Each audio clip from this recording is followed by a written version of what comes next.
6 কোটি রুপিতে আইপিএলে দল পেলেন মুস্তাফিজ। আইপিএলের শেষ মুহূর্তে এসে দল পেলেন টাইগার পেসার মুস্তাফিজুর রহমান।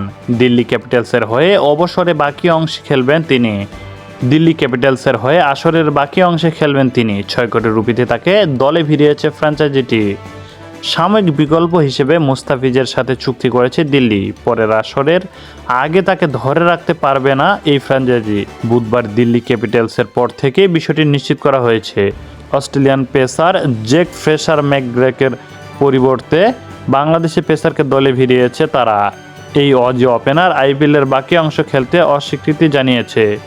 দিল্লি ক্যাপিটালসের হয়ে প্লে অফে খেলারও সম্ভাবনা রয়েছে মুস্তাফিজের, যদি আসরের বাকি ম্যাচগুলোতে তারা জয়ের দেখা পায়।